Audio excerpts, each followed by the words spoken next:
the radical, fundamental principles of freedom, rational self-interest, and individual rights.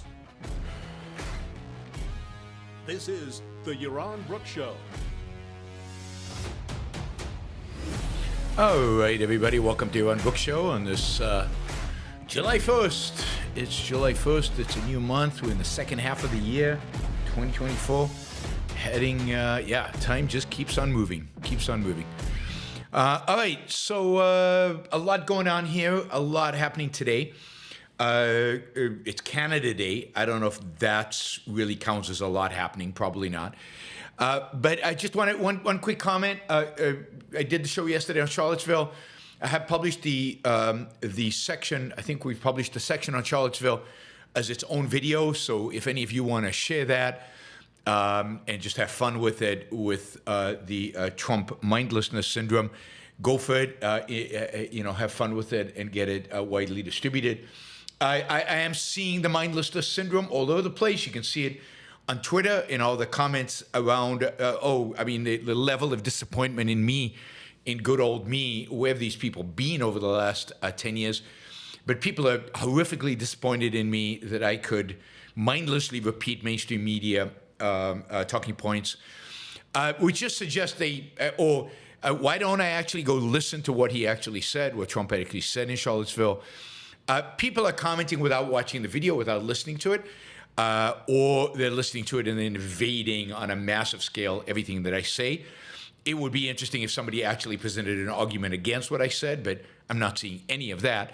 I'm just seeing people just dismissive of it, which again is illustrative of the Trump mindlessness syndrome that is prevalent out there. I've lost a lot of people on Twitter. I had the first negative subscription day in a long time on YouTube was yesterday because of the Charlottesville. So every few weeks, you have to have kind of a cleansing, every few months, a cleansing of people. And I thought I did it, read from the transcript, went through the whole thing, got everything, got his condemnation, covered the whole thing, laid it out, made my case. You could argue I'm wrong.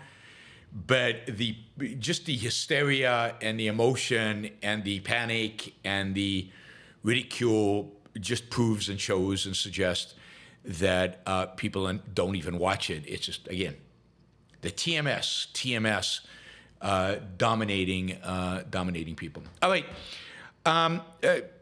Biden, of course, is all over the news. What will Biden do? Nothing so far. He's still in the campaign. He's still running for president, as far as we can tell. And here's, so you've got he met with his family over the weekend. He came out and said that he knows he didn't do a good job. I didn't have a great night. He said, talk about understatements of the year. But I'm going to fight harder. That is, the problem is not his fight. The problem is his mind. There's no him there. A lot of prominent Democrats, including people like Ezra Klein and Thomas Friedman and people in the New York Times editorial board. I mean, basically the entire left media has called him to step down, but very few lawmakers, very few people actually up for election have called for him, and indeed, the leaders of the Democratic Party, you could call them the leaders, the elder statesmen, or whatever the hell you want to call it, but people like Barack Obama, Bill Clinton, Pelosi, all acknowledged Biden's poor performance, but pushed back on the notion that he should be replaced. His family, he met with his family yesterday, and the family urged him to continue. Now, here's why this is so evil and despicable and disgusting. Here's a man who's 81. Now, maybe he has his good moments. I don't know. I mean, there's some argument that he's cogent between 10 a.m. and 4 p.m. or something like that. And the problem was it was a late night. Maybe he's cogent. And maybe you could argue, well, the president doesn't have to be completely cogent 24/7, although that is a real reach.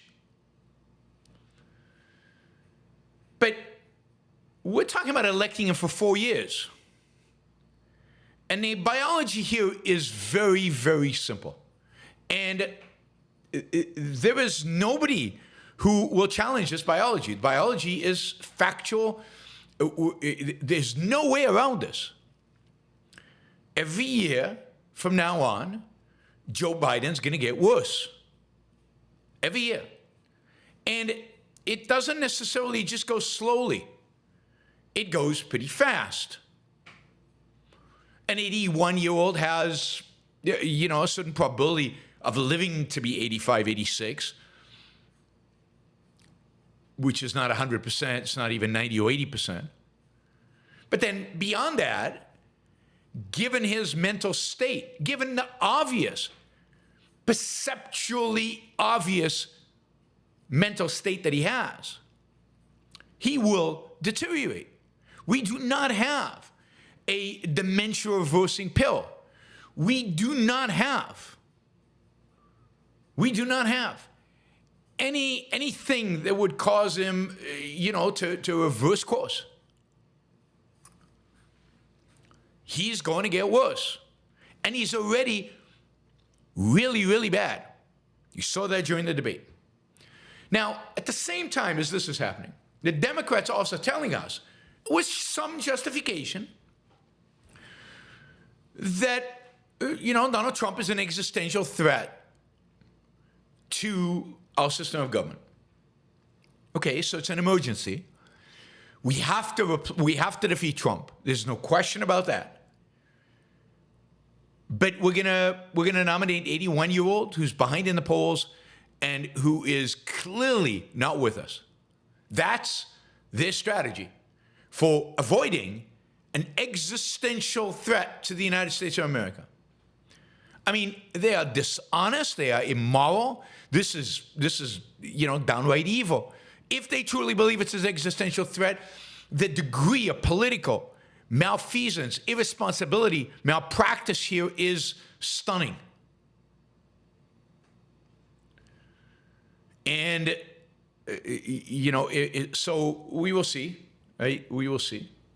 And we'll see what happens. We'll see if they do anything. It doesn't look like they're going to do anything.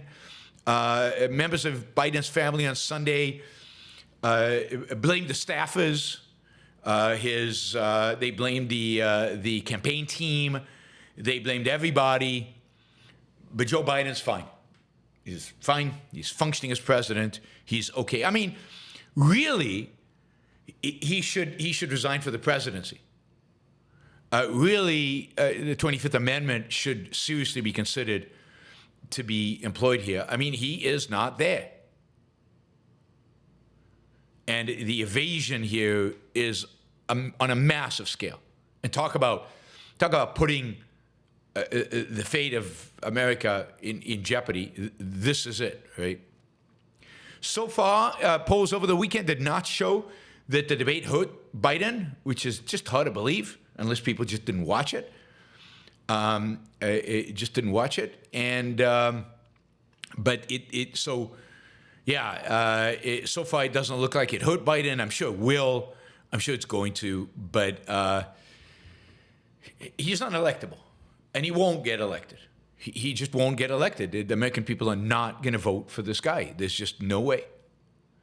So, we'll see what the Democrats do. We'll see what those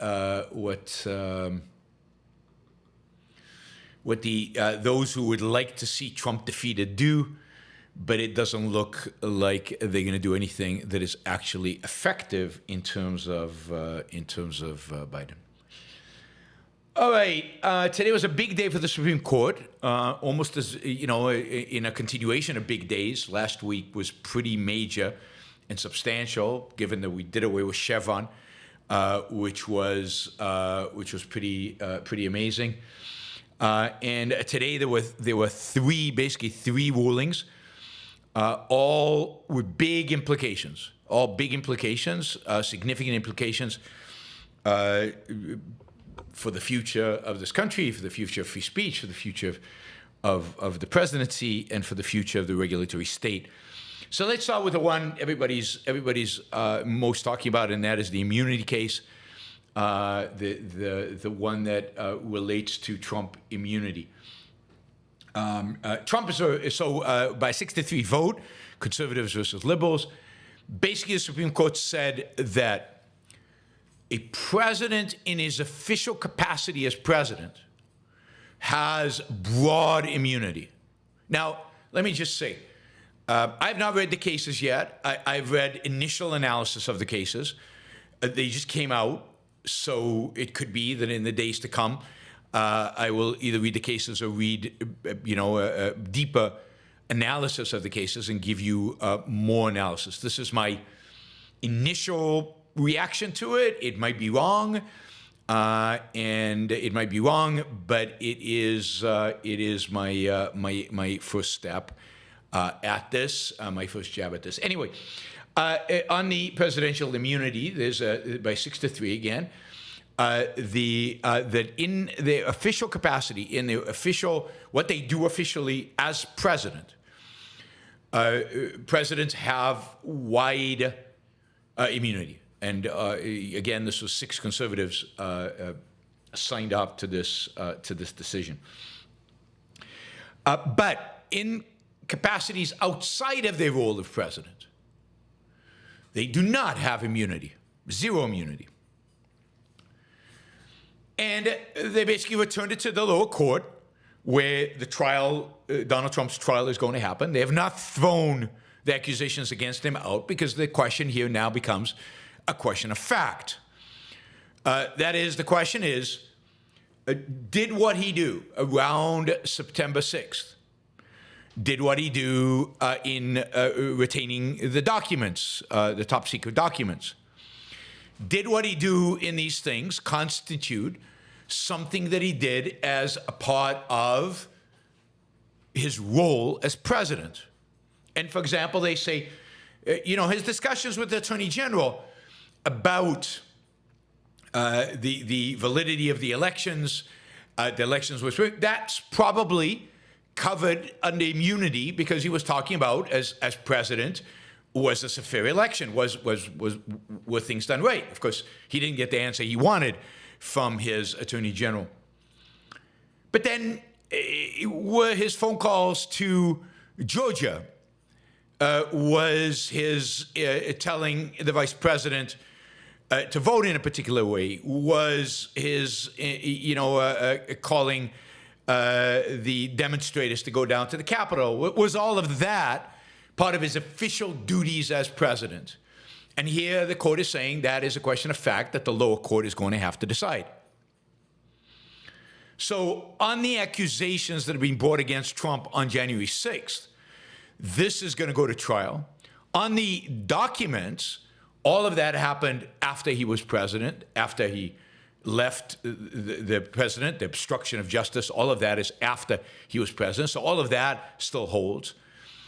Georgia, again, will be a question of fact. Was he making this phone call as an issue of as a phone call and replacing the electorates? Hard to believe that was part of his role as president of the United States. So you're going to have the courts now at the lower level set up hearings now to decide which ones of the accusations meet which standards, which ones fall under the idea of this is part of the does this fall under his role as president and therefore he's immune, or does it fall under his role as campaigner, private citizen, somebody who's a nominee as part of the election? And so the effective result of this is more delay, and more delay is really what Donald Trump wants. This will delay it so that the cases now have to deal with another issue that might again all be appealed. And that means that the trial itself might not happen before the election. And again, once he gets elected, the trial will not happen. He'll find a way to get out of it, including, I don't know, pardoning himself. I don't know if that's possible, but he can certainly try. This was a I think a balanced approach. But it is, it is interesting, because if you remember, Donald Trump's lawyers claimed that if he ordered SEAL Team 6 to assassinate one of his opponents in an election, that he has immunity for that. Well, is that deemed part of his job as president? Probably not. Donald Trump, of course, declared this a huge win for democracy and for the Constitution and for himself. He immediately said that all court decisions should end, all trials against him should end, including the criminal conviction in New York. Everything. So he has interpreted this decision as Donald Trump has 100% immunity for everything he did while president. I don't think that's what this decision is.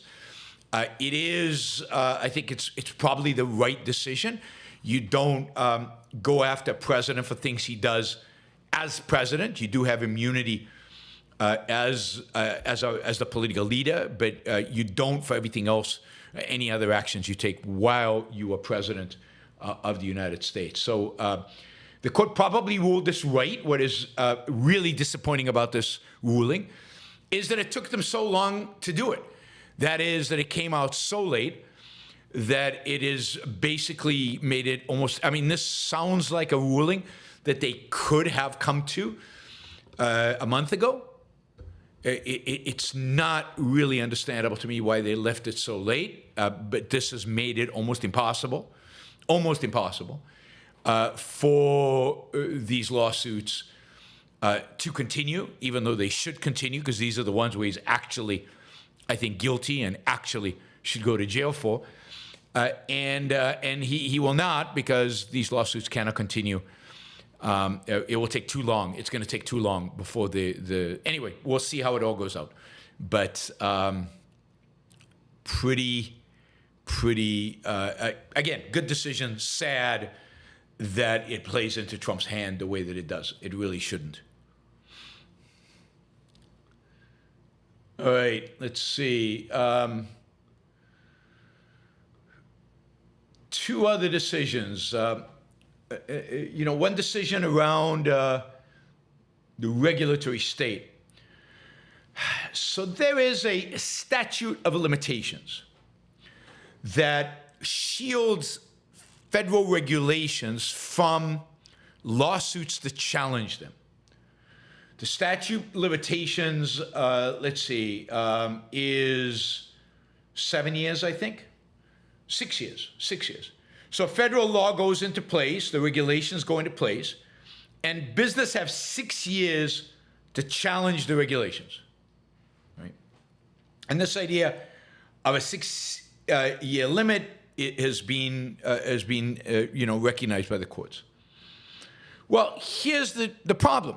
What if the regulations were passed 10 years ago, and you just started your business now, and you suddenly realize that this regulation is upon you, and it's an evil, bad regulation for whatever reason, and you think it goes against the law or is inconsistent with either the Constitution or the legal system, you didn't have this 6 years to file a lawsuit. You are now out of luck. You can't sue. A company, I think it was a gas station in North Dakota, sued over, in western North Dakota, sued over such a law. The law itself was passed in 2011, so the deadline for lawsuits was 2017, but the gas station only opened in 2018. It's not a gas station, a truck stop. A federal appeals court dismissed the challenge because it was too late.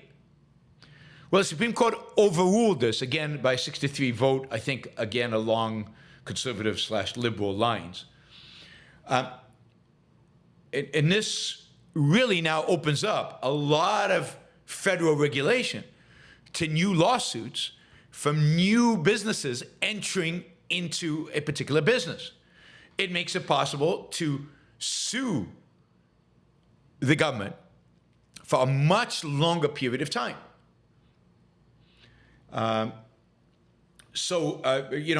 Robert says, what if, now agencies are going to face repeated challenges 10, 20 years later.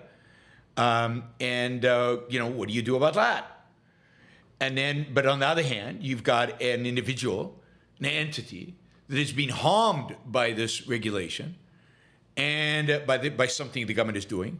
And now you're saying they will never be able to sue because the 6 years are up and the harm is now. Anyway, at the end of the day, they sided with the right of businesses to sue.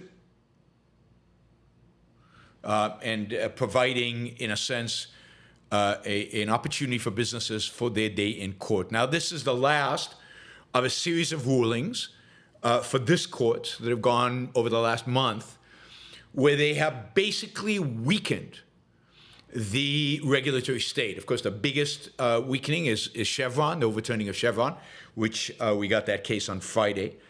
But there was the EPA, and there's this, and there's a bunch of others that have all basically challenged the authority of the regulatory state and provide new and new avenues for people to challenge the regulatory state. This is, without having an opinion on the specifics of this particular case, and again, all these specifics are all because it's even accepted that the regulatory state is constitutional.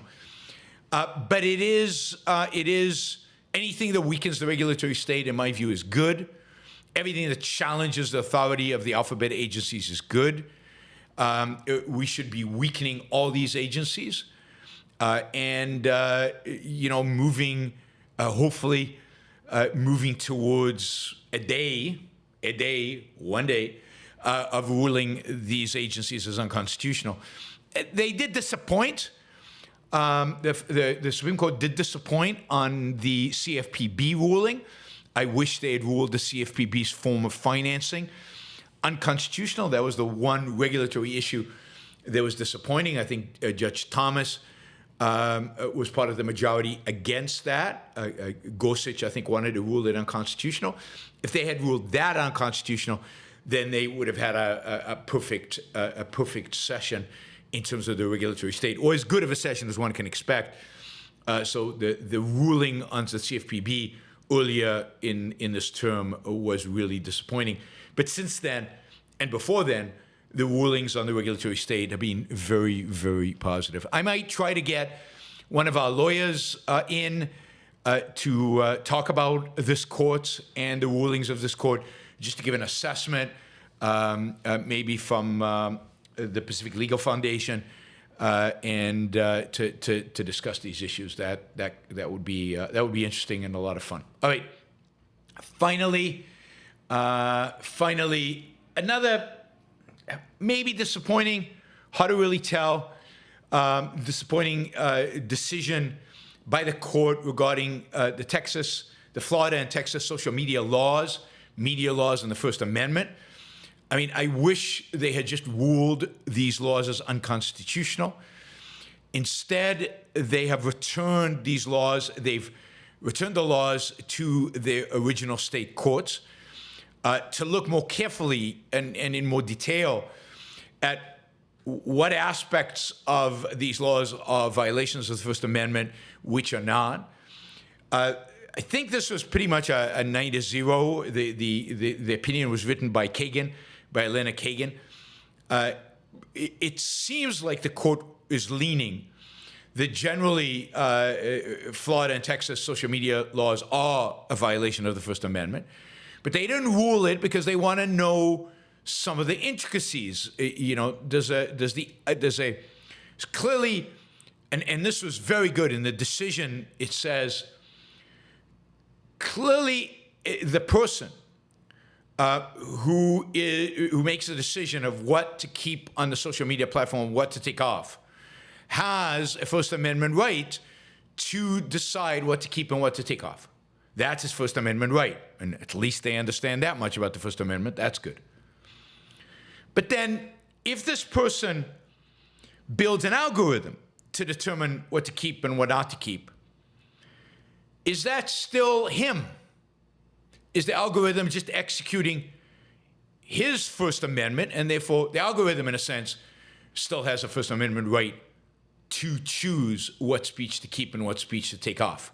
Notice that you have a First Amendment right that your platform not be used for certain speech. That's a really important principle that I was hoping by saying the Florida and Texas laws are unconstitutional, they would institutionalize. And then they asked the question, okay, so the algorithm probably, there's a First Amendment right there. But what about AI? If the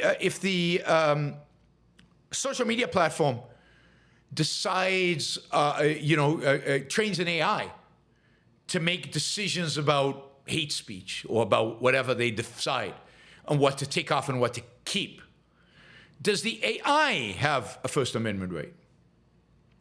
And then the other thing that they were struggling with is the laws were written primarily for big social media platforms, Twitter, Facebook, and so on.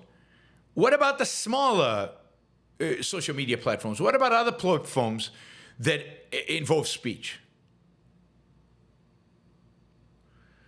So anyway, they want an analysis from the court of all these different cases, of what it all means, of the implication of each one of these things to First Amendment law and to the right to free speech. And only then will they rule on the constitutionality of the Florida and Texas social media laws. So this is going to take a while before it reaches the Supreme Court again, and then they'll have to rule on the whole bundle of it. We will see how that works out. But God, I just wish that they had been more explicit. Now, this is actually, I have to admit, this is one I'm really looking forward to reading some of the language of the decision, because it does look like there was pretty strong statements here that defended the free speech rights of the social media platforms to moderate the platforms. And now that is really, really good.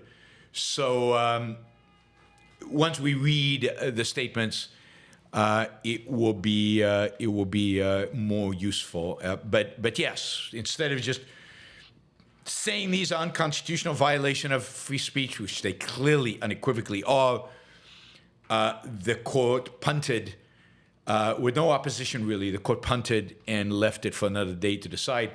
By the way, if you remember right, they also did the same thing with the other big free speech question about the government's influence on social media and whether that was a violation of free speech. And they returned that one to the lower courts as well. And instead of saying, no, the government should not be browbeating social media, that's a violation of free speech because there's implied censorship there, they punted on it. So, so I'd say this Supreme Court was very good on, I'll give it an 8 out of 10 on the regulatory issues. Again, I'm not talking about the language and so on, but just on the rulings, I'd given a 6 on free speech, 5 or 6 on free speech, and the rest, the rest it depends. All right. So a mixed bag. Now, the free speech stuff is not lost.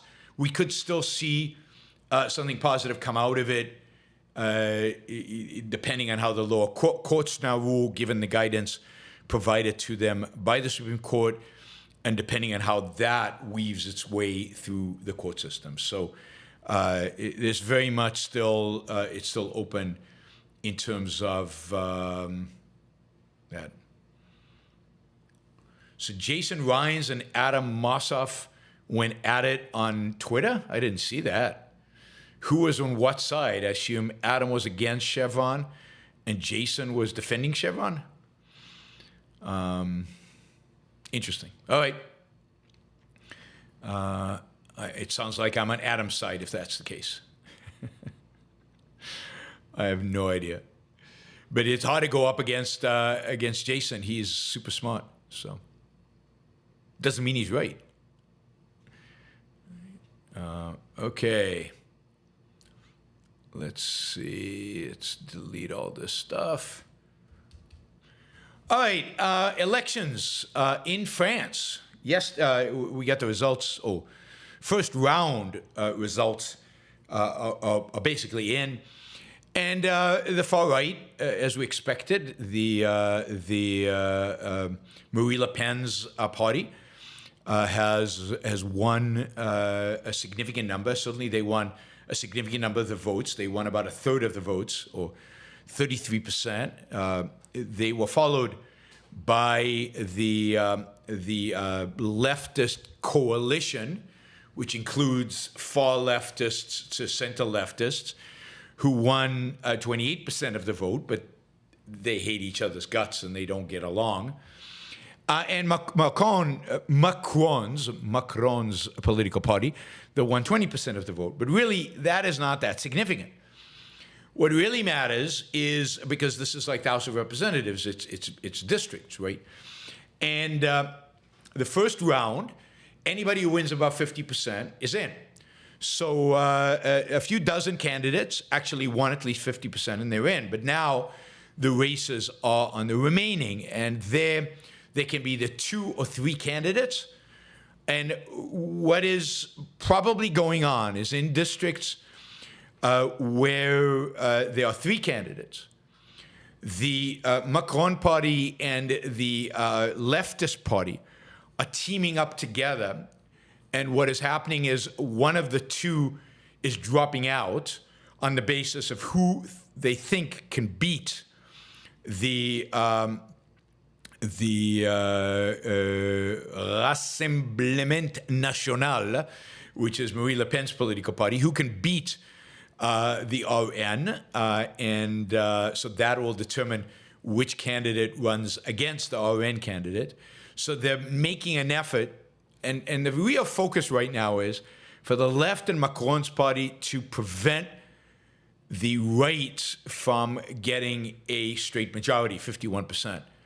What the efforts are right now politically in France is to prevent Le Pen from winning an outright majority and therefore, basically being able to, be a prime minister from the right-wing government and have a Marie Le Pen basically run government. That is what the haggling going on right now in France is about.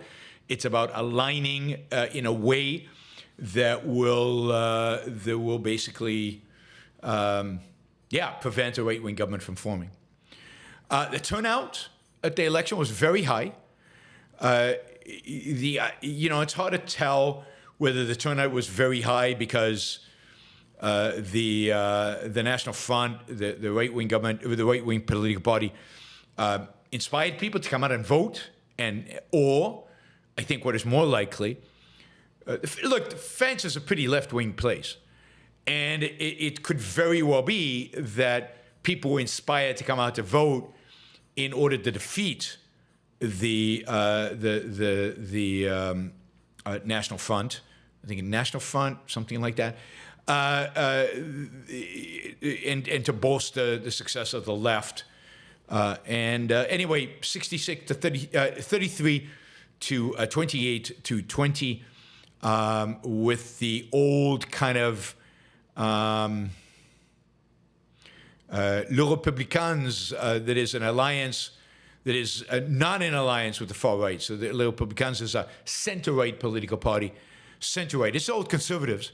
It's basically what used to be the Conservative Party in France, and it's been decimated like so many conservative parties, like what's going to happen to the UK Conservative Party.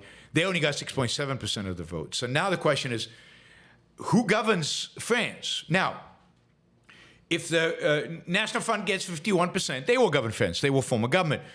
And they will have to find a way to get along with Macron.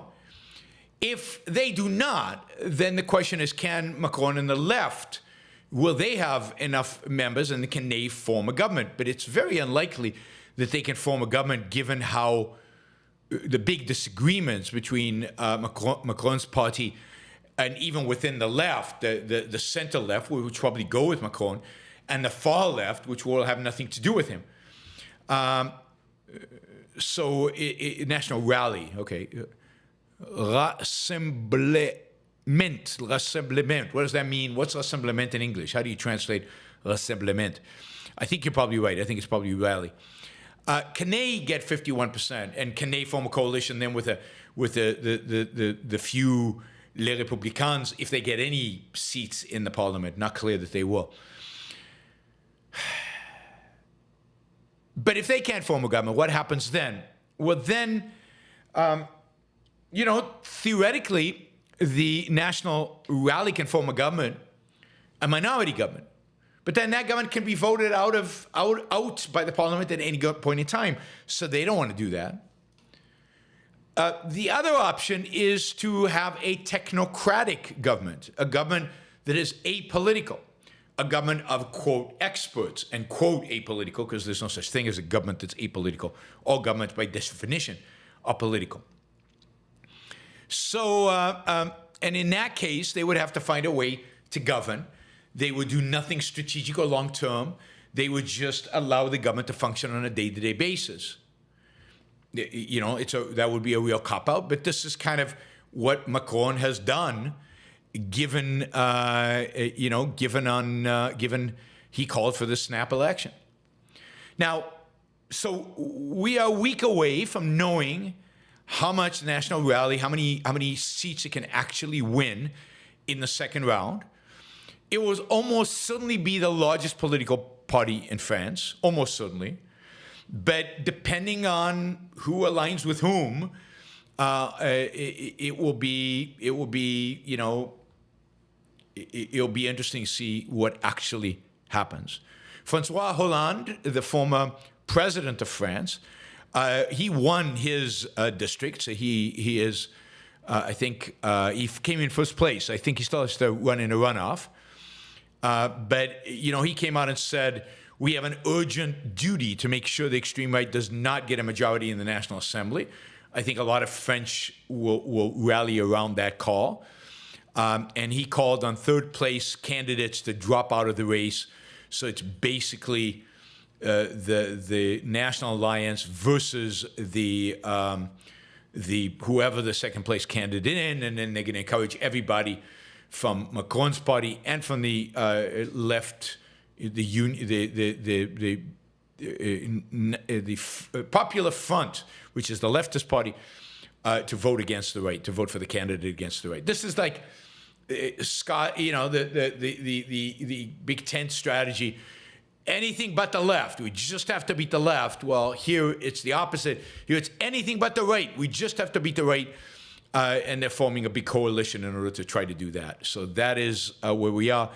I mean, I think one way or the other, this basically means that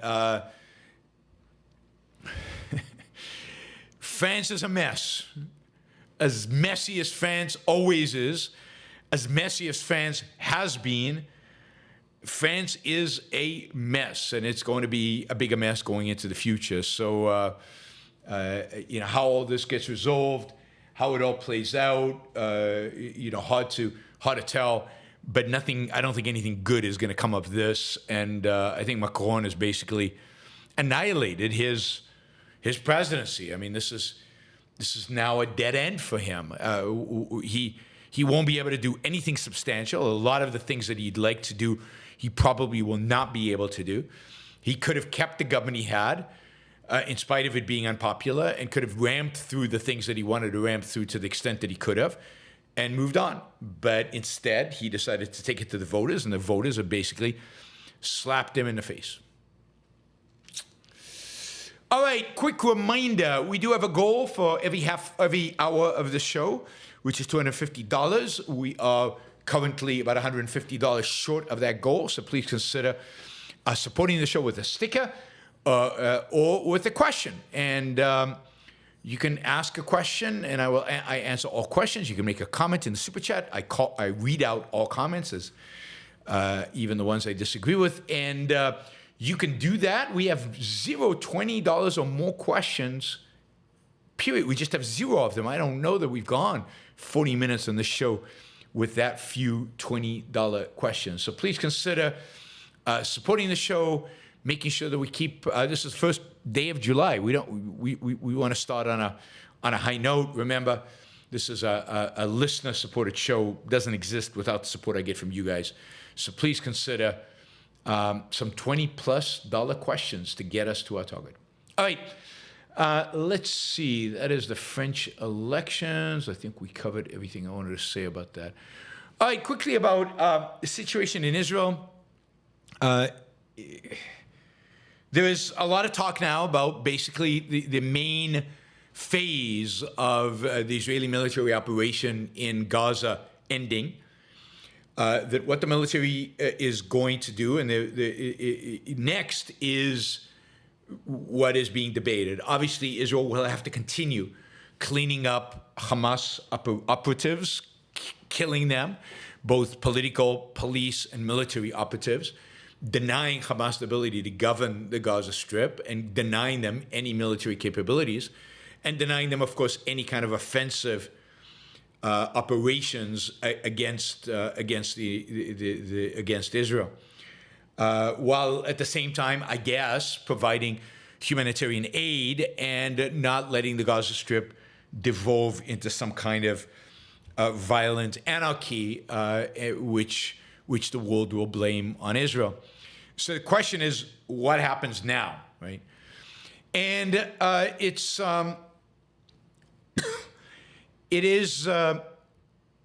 is no easy answer, at least from the perspective of politics today. There's just politicians do not provide easy answers. I have answers, but nobody's listening to me. Some of the proposals being floated out there are to create small enclaves surrounded by basically Israeli troops all over the Gaza Strip.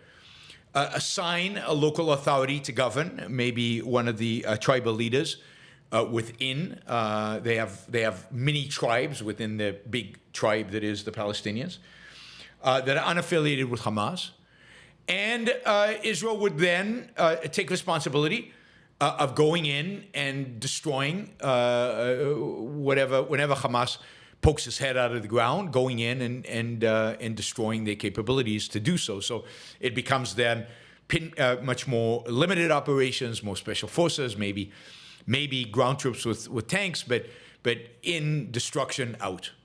But the day-to-day governance is assigned to some Palestinian group. An alternative is to create 2 or 3 big units. Israel stays on the Philadelphia route, which cuts off the Gaza Strip from Egypt. It stays on the route that separates North and South Gaza, maybe one other break. It bolsters the perimeter, the border with Israel, so that becomes impregnable. And then, again, allows the Gazans some sense of autonomy as long as it's not led by Hamas. And again, with the option of going in and destroying whoever needs to be destroyed whenever it needs to be destroyed, and doing that on a systematic basis. Israel, I think, is hoping that some Arab countries like Saudi Arabia, maybe the Gulf states, maybe Egypt, would be willing to send troops to help administer the Gaza Strip while still allowing Israel operations in the Gaza Strip. I think the probability of that happening is very close to zero, but I think Israel is trying.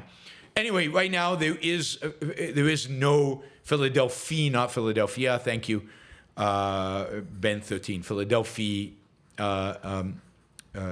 crossing or borderline. There is no consensus, I think, within the Israeli government. There is no plan that is acceptable to the Biden administration. There certainly is no plan that is acceptable to the Arab states that Israel would like to have a role in being part of this.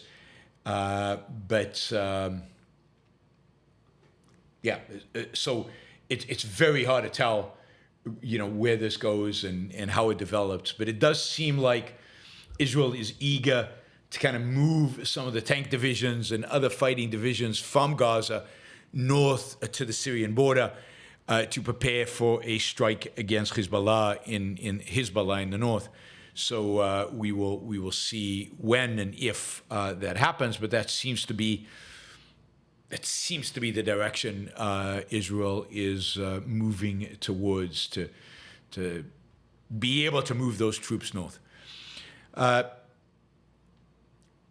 So that's where it is. We will follow this in the days to come. Operations continue, ground operations continue, particularly in the south, but also in areas of the northern Gaza that Israel has left. They're entering again, and they keep doing that as Hamas reemerges. They go in and kill a bunch of them and then exit. That, I think, is going to continue for the indefinite future. The kind of war that would actually thoroughly defeat and demoralize Hamas and the Palestinians is obviously has not been engaged in, and it's Israel is paying the price for that. All right, let's see. I don't know if you've been following this story, but God.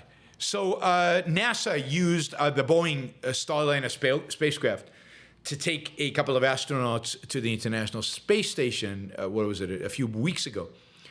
And, they made it to the space station, and the astronauts are there in the ISS. This is after delays after delays after delays. The spacecraft, the starliner, is a spacecraft built by Boeing, the same Boeing as the 737 and all the other Boeing aircraft. There were a lot of problems, and again, delayed. They finally got it off, and it's docked at the space station, and the two astronauts left. But they were supposed to come back over a week ago, and they were running tests on the spaceship, and they were worried about its ability to safely re-enter Earth's atmosphere. There are a variety of technical problems, helium leaks, thruster problems, that they are trying to fix, I guess, from Earth so that these astronauts can come back. Now, supposedly there's no problem. The space station is equipped to be able to hold them there for another few weeks, but it is pretty disturbing that we have marooned, or NASA has marooned, two astronauts on the space station. And what is, I think, really, really amazing about this, really stunning about this, is that in spite of this, it's getting almost no mainstream media coverage.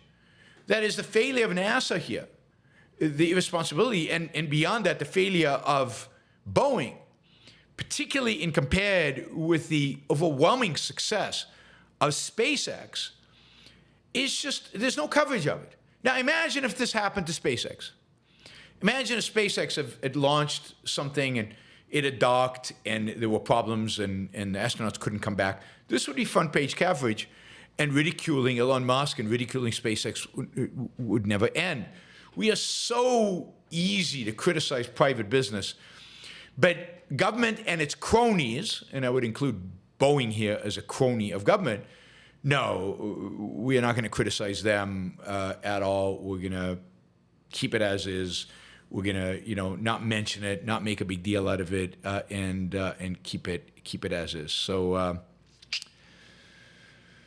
it is pretty stunning. Kind of the no coverage. I hope they manage to get these astronauts back. I hope they can find a way to do it safely, and that would be. But it would be great if somebody paid attention to this. It is a little bizarre that nobody's paying attention to it. I wonder what the backup plan is. What if they can't fix? What if they cannot fix the starliner? Is there another spaceship that could go to the International Space Station and get the astronauts? I'm sure NASA's thinking those issues through, but again, not a lot of coverage on this, sadly. All right, let's end on there's a bunch of other stories, but we can probably do those another time. Let's end on what you would call a positive note, I think. Some of you won't believe this because you know, it's too positive or you'll find holes in it. But there was a story which basically had, 6 graphs that show America still got it. Let's look at the 6 graphs that suggest that America still has it. And we can evaluate how good this assessment really is. There we go. All right, the first graph is, whoops, that's not the one. Yeah, no, this is the one. This is a graph of the countries that attract the most migrants. So this one is like, judge a country by inflows and outflows. Countries leave, individuals leave horrible countries and enter good countries. They go towards the good countries and they leave the bad countries. I know this is a view on immigration, particularly in the United States, that people don't like to hear, right? In this case, you can see that over the last, for 2000 to 2020, the United States attracted many more millions of people than did any other country in the world. In 2000,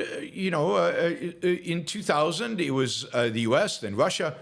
Russia attracts a lot of immigrants from Central Asian countries. I don't think this is net migration. I wish it was net migration because that's more interesting, because particularly 2024, it would be interesting to see what the net migration in Russia is. Because while people from Tajikistan want to come to Russia, and Uzbekistan and Kazakhstan maybe want to come to Russia because it's a dramatic improvement, post-Ukrainian war, a lot of Russians have left. So it would be interesting to see what the net migration there is. You can see Germany. Germany, a lot of that is the Muslim migration of the mid-20-teens. A lot of that is a result of the very, very generous welfare benefits that Germany provides immigrants, whereas the United States does not provide immigrants with generous welfare benefits. Germany does, and that's why it has a very positive. You can see South Africa has a SA, I think it's South Africa, very high number of immigrants coming in.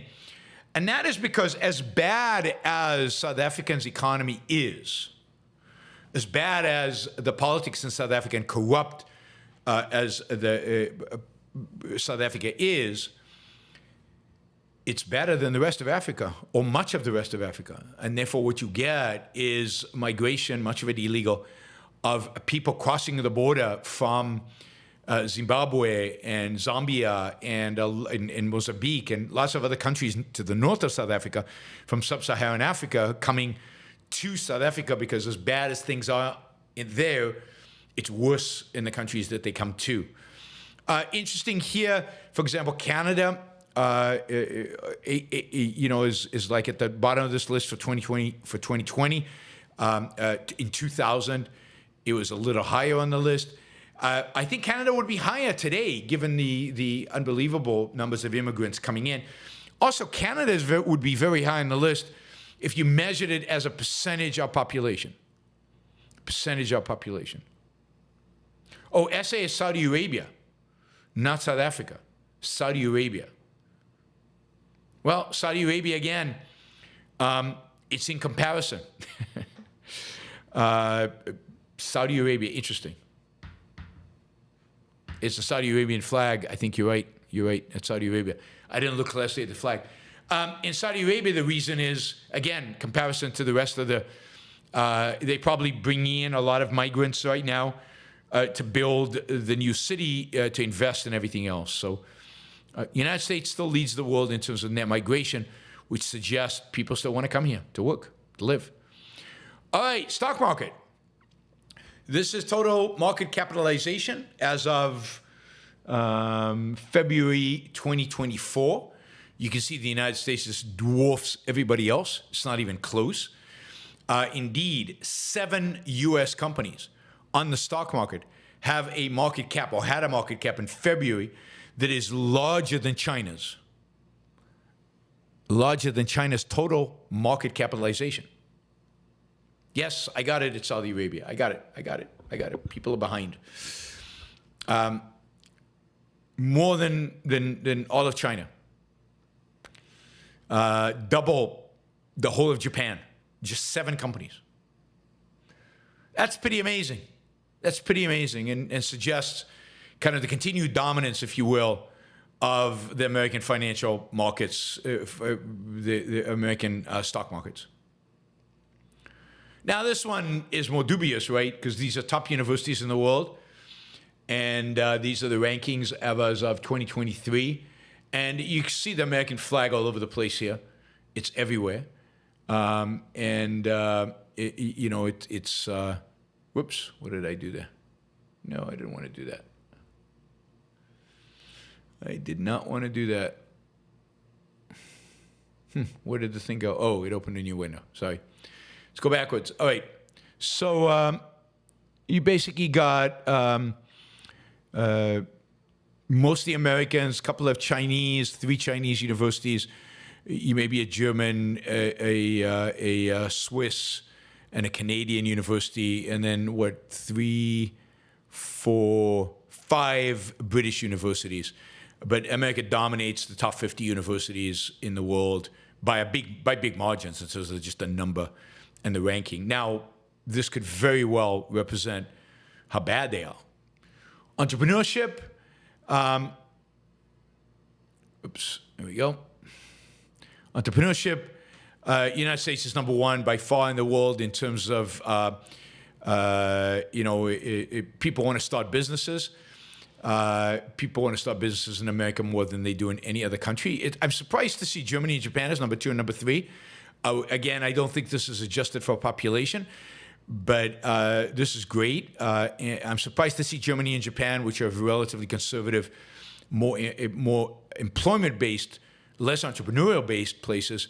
But yeah, I mean, there you go. I'm wrong.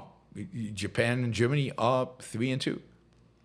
Innovation index, again, the United States is very high. Top 10 countries are Switzerland, Sweden, US, UK, Singapore, Finland, Netherlands, Germany, Denmark, and South Korea.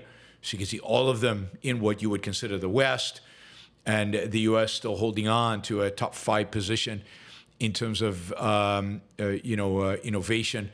I don't know, again, how this is calculated, why Israel is not part of this. It should be, if they adjusted for population, maybe this doesn't. I don't know why Switzerland is number 1, by what standard, how we do this. You'd have to dig deeper into the numbers to figure that out. Just another fun one, Olympic medals by country. The United States dominates China and Germany and everybody else. Yeah, all right. So those are 6 graphs that are positive. So you're not completely depressed about the state of the world in which we live. All right. Let us move to the Super Chat. Still, a lot of time for me to answer lots more questions. I hope you will consider making those questions $20 questions rather than $5 and $10 questions, so we can get closer to our goal. We certainly, I don't think, want to end where we are right now, which is half of what is really the goal for a 1-hour news show. So we don't want to be there. So anybody who can do 50, 25. Remember, this show is made possible from contributions by listeners like you. Those of you listening not live, please consider supporting the show with a contribution on PayPal through yaronbrookshow.com/membership or Patreon. Patreon, a number of people, just today I noticed a number of new people added on to Patreon, and that is great. So thank you for that. You can do anywhere from $2 a month all the way to $500 a month, I think even $1,000 a month. So please consider doing that. If you can afford the higher levels, that is great. Obviously, you guys contribute more to the continuation of the show than anybody else. And of course, there are perks associated with that, including for the $250 and $500. One-on-ones with me for the $250. If you do it for 3 months, you get once a quarter one-on-one with me. And for the 500, you get every month a one-on-one with me for half an hour. All right. Let us go to the super chat. Lucinda. Every time I hear Jason Ryan's or Greg Salamiri talk, I can feel my intelligence slightly increase from all the wisdom you can pick up from them. Any plan to have one of them on the show again anytime soon? I mean, I had Jason Ryan's, just a few weeks ago, so fairly recently. I'm sure I'll have him again. I don't have any plans immediately. I'm trying to fill out July, so we're still trying to figure that out. I don't know what the plan is with Greg. I think there's an email out to him. I have to check it with my assistant, but I'm sure we'll have Greg on soon as well. So yes, I mean they will be and continue to be part of the regular interviewees on the Yaron Brook Show. So certainly Greg has been a regular, and Jason will become a regular. Okay, Michael, happy birthday, Thomas O. Oh, happy birthday, Thomas. Yep. Ryan, happy Canada Day to all the comrades north of the border. All hail the common good. All hail dearest leader Trudeau. There you go. Appropriate. You should, if Trump gets elected, you should come out to America, because the all hail it goes strong here in the United States. All hail Trump will be definitely a good slogan here in the U.S. All right, Michael says, calling immigrants coming into this country an invasion is just dishonest as calling Israeli self-defense a genocide. Yeah, I think that's right. I think that would be my perspective. It is dishonest. It is wrong. It is, basically it's a way to make them seem like a threat to the United States. And that is just evasive, because they're not a threat to the United States. There's nothing in their coming here that is threatening of Americans.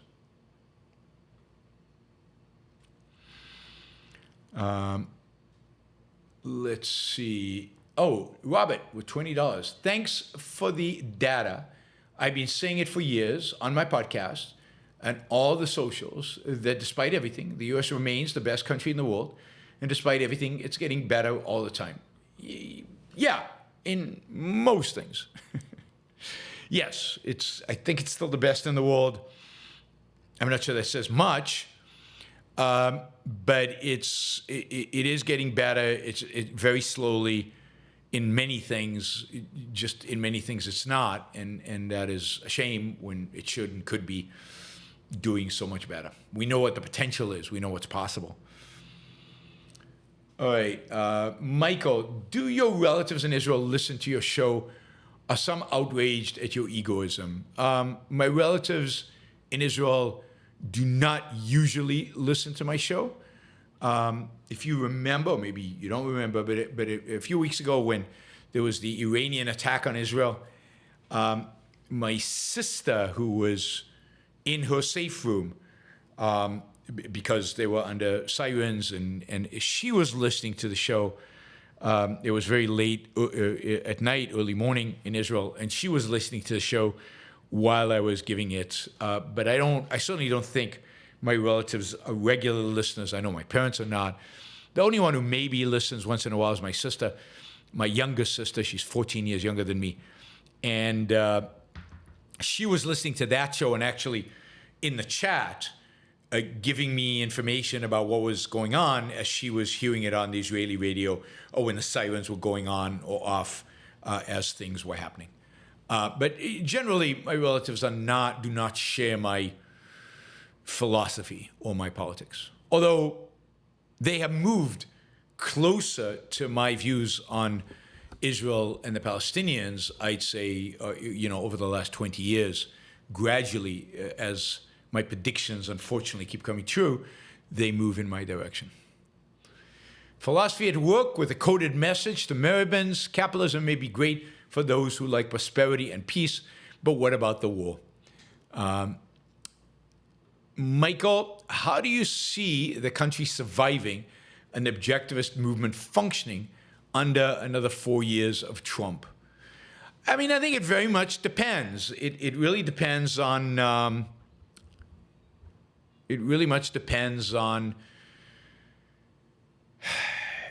whether Trump to what extent Trump subverts the American system of government. To what extent does he create constitutional crises? To what extent does his presidency provoke political violence? And I don't have a good sense of that. I thought his first term was awful and a complete unmitigated disaster, mitigated by a few good things that he did maybe, but generally a disaster. And I think the manifestation of that was really the way he dealt with COVID, which was just, I mean, that alone, if anybody did a rational, thoughtful, systematic analysis of that, you would see how that alone should disqualify Trump from being president. And then, of course, he tried to create the constitutional crisis, in his response to losing the election in 2020. So just those two events, COVID, his response to COVID, and the post-election behavior should make him disqualified for running again. But obviously it didn't. It really depends on what he does. And I don't have a good handle, a good sense of what he does. I mean, he will do some good things. There will be some deregulation. I'm not sure what happens to taxes. He said he's not going to touch entitlements. I'll believe him at this point, although who knows? I just don't think he has enough votes in Congress to reform entitlements, even if he wanted to. He would have to really fight for that, and he's never fought for any legislation ever because he doesn't care enough about legislation. He just cares about executive orders. They'll build a wall. They'll demonize immigrants. He'll round up some immigrants and send them away. I'm skeptical about rounding up 10 million, and if he does, there'll be court challenges, and it'll take years to resolve those court challenges in the courts. I think the country will survive, but it'll be worse off, and the Republican Party will be dramatically worse off, and we will be in the phase of, in the next phase of our move towards authoritarianism. Again, I don't think Trump is the dictator, but somebody after him, and this will just accelerate that. Now, what is the objectivist movement? I don't know. We just keep doing the things that we do, which is train new intellectuals and,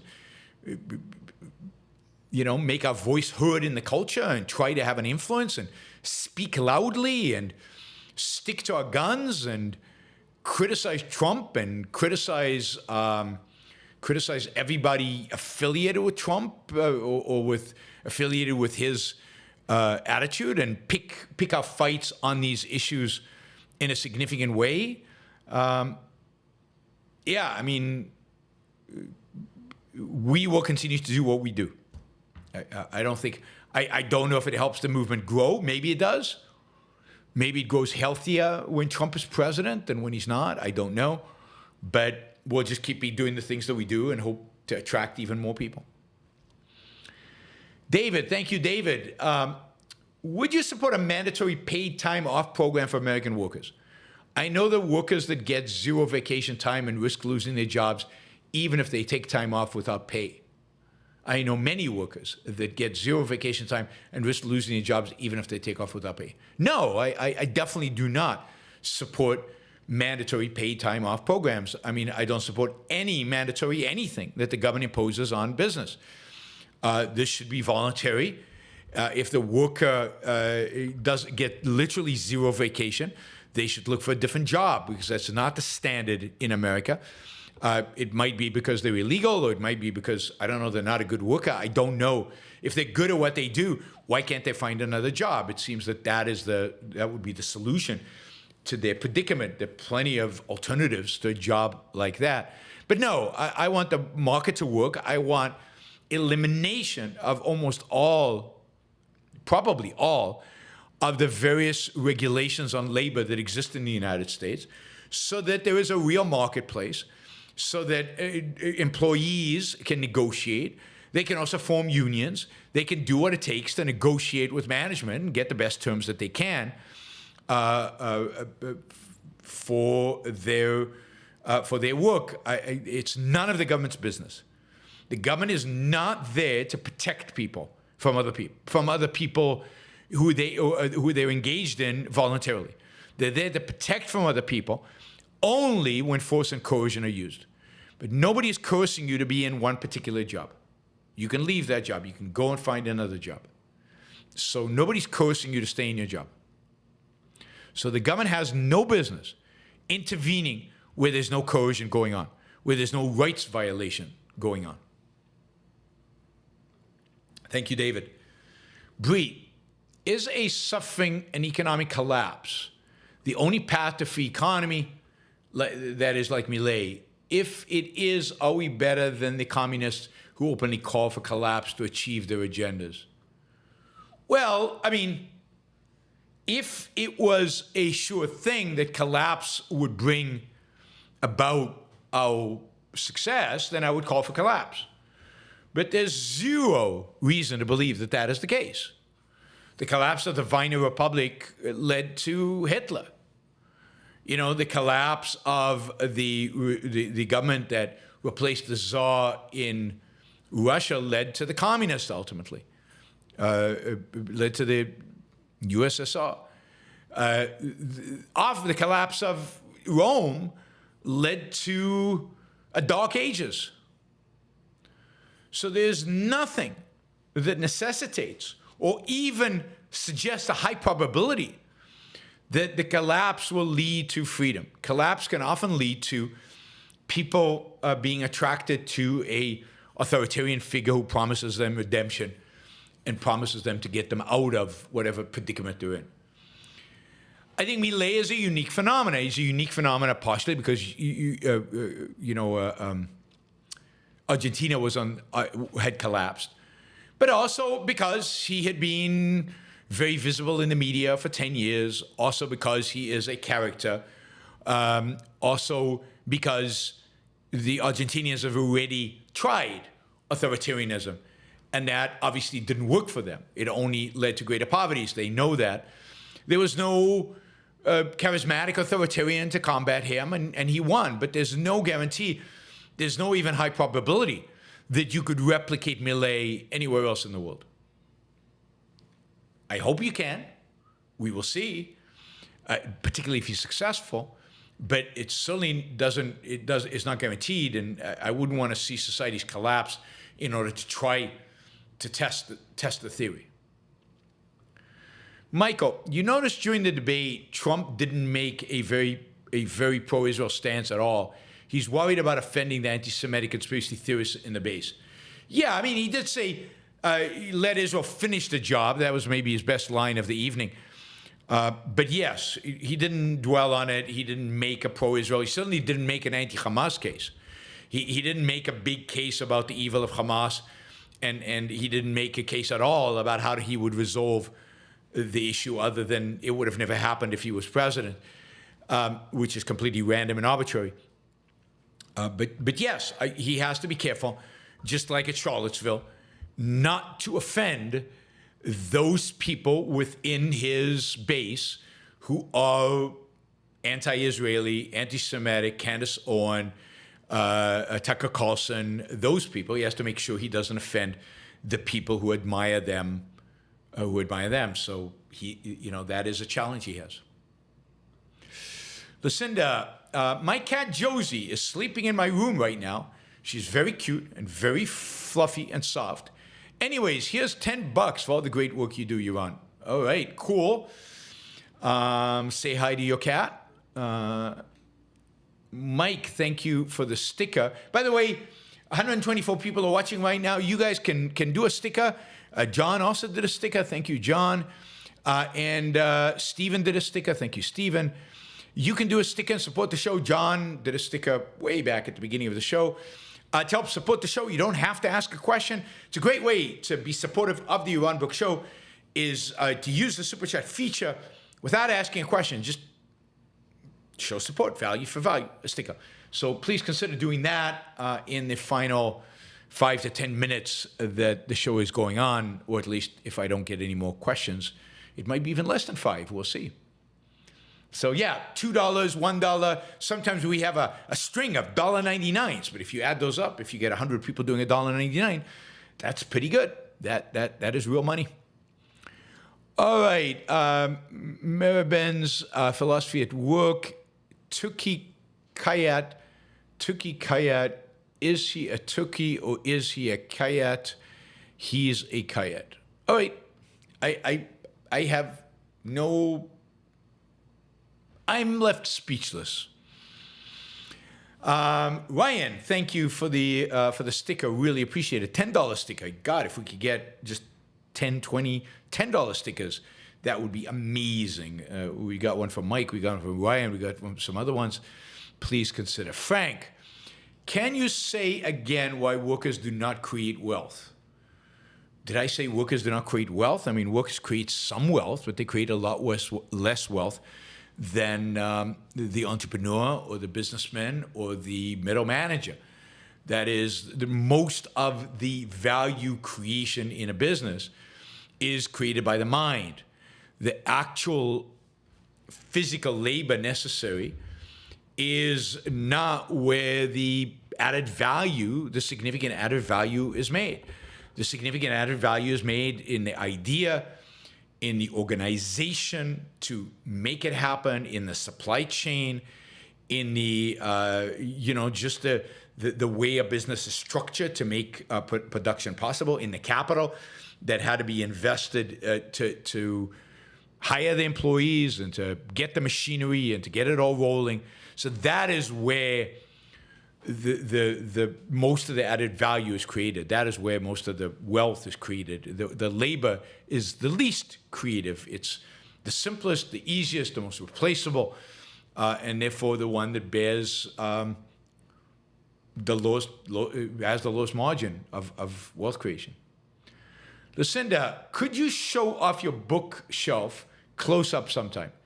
It'd be interesting to see anything you have on there up close, although from what I look, I already have half the books on your bookshelf on mine also. I don't know how useful that is, particularly given the fact that the last 10 years, I've not bought a lot of books. Most of my books are books that on the Kindle, on my iPad, really. I read most books on the iPad, or I listen to them, so they're either in Audible or in the iPad. I don't buy any new books.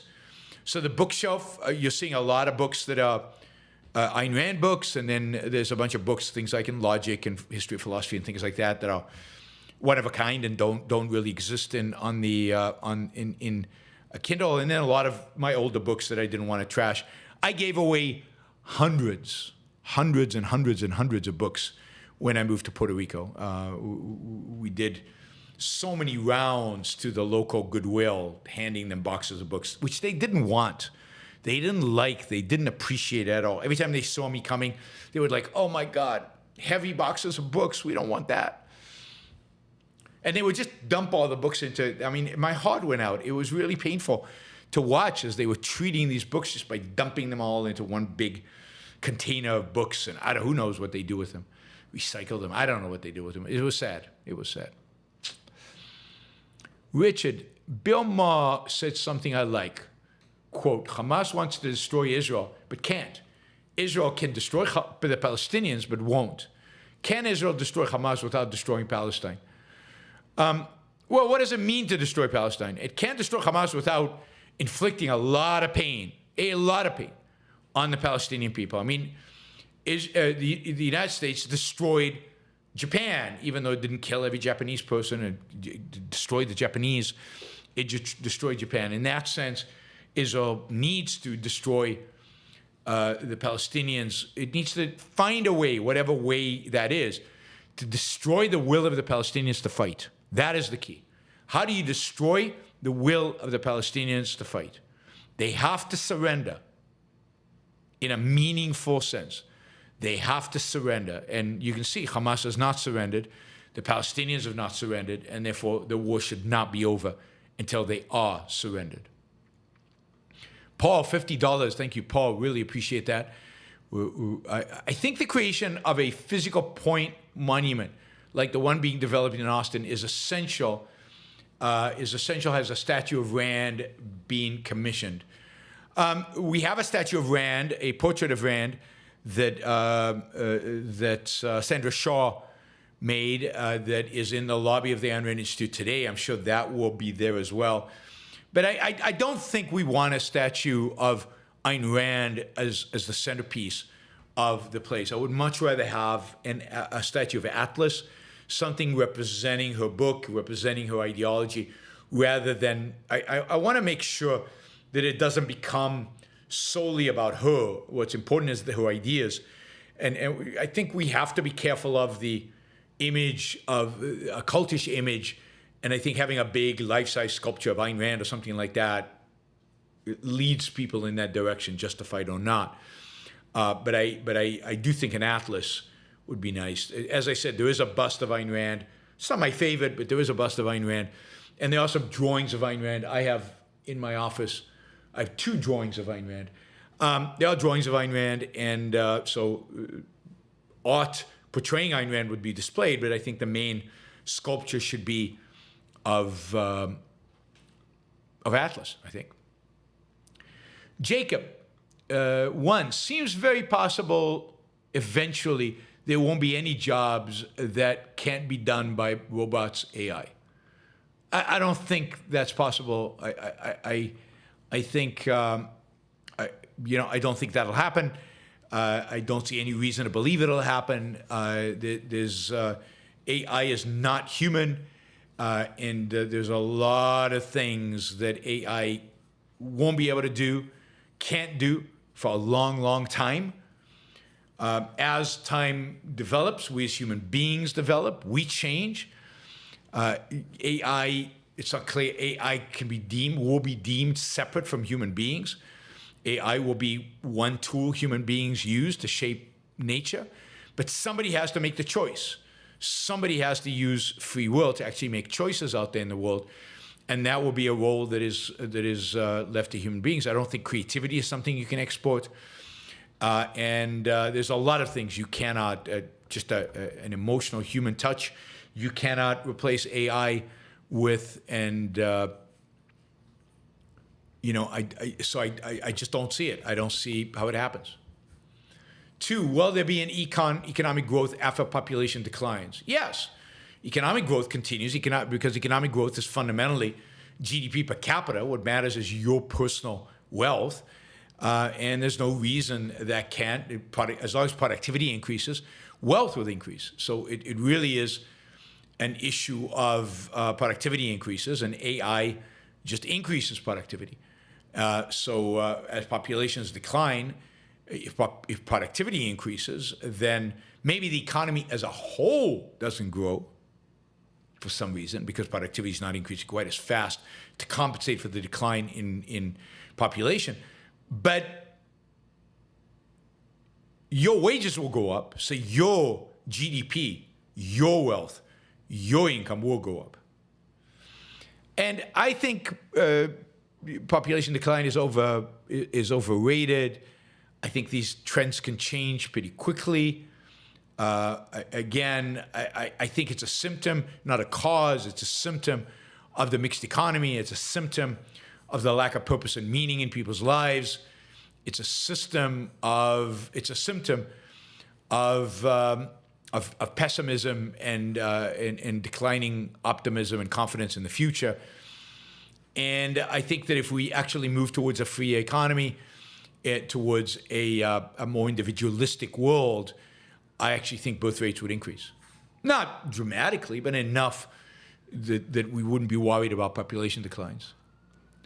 Islam Ali, can you discuss privately run prisons? Is this an example of cronyism? Is there incentive structure moral? No, I don't think it is moral. I don't think prisons should be run privately. I think the incentive structure is corrupt. Prisons, because they involve coercion, because they involve force, are the complete and utter, they are a function of government, 100%. This is something that should be run by government, that government should be, responsible for.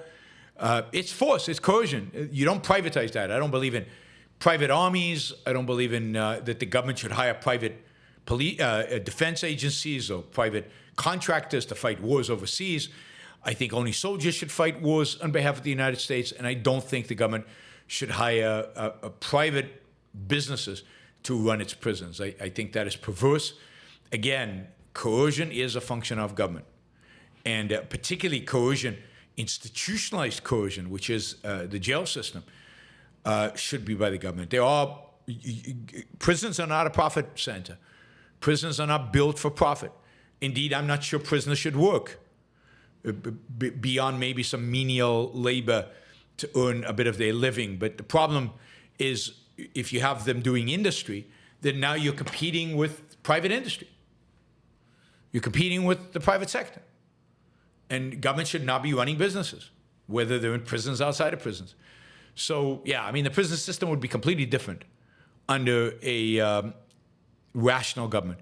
And the conditions under which prisoners would be held would be a lot less pleasant. On the one hand, there would be more protection against violence within the prison. On the other hand, their meals and their break time would probably be less pleasant. Lucinda says, I love my Kindle, but I also love physical books, especially old books. The smell and everything. Have a nice old copy of Anthem with a sweet gift note at the front of it because someone gifted it in 1979 as a graduation gift. You graduated in 79, so did I. I graduated in 1979 from high school. Yeah, I like that, but I only need a finite number of old books, and I'm done, right? And I've never invested in particularly old books. I have a lot of very, very, very used copies of Ayn Rand's books because I've used and abused them over many, many years. But I don't have any of the real fine, leather-bound kind of things. I have one, I think, of a Victor Hugo book. But yes, I love books. It's just not convenient to read anymore. Andrew, any philosophical inference to be drawn from the failure of Biden's Gazan humanitarian peer seems like a symbol of futility. Yeah, it's altruism. Here's the principle. The military, whose job it is to blow things up, destroy, annihilate, kill, is not good at humanitarian stuff and shouldn't be. It's not good at nation building. We saw that in Afghanistan and Iraq. And it's not good at building humanitarian peers. Militaries should stick to their job, which is to destroy the enemy, defeat the enemy, defend against the enemy, and should avoid these assignments that basically deviate from or distract from their fundamental purpose, their fundamental rights-protecting activity. Andrew says, excited about Rand Center in Austin. You say aesthetics are important for a movement. It looks to be a beautiful symbol of reason and individualism. I agree, absolutely. Apollo Zeus says, not funny. Yes, I'm entitled to my emotions. I have no idea what he's talking about. Lucinda says, I didn't graduate in 1979. I bought the book secondhand, and it had a note in it. Lucinda's 19. All right, that makes sense.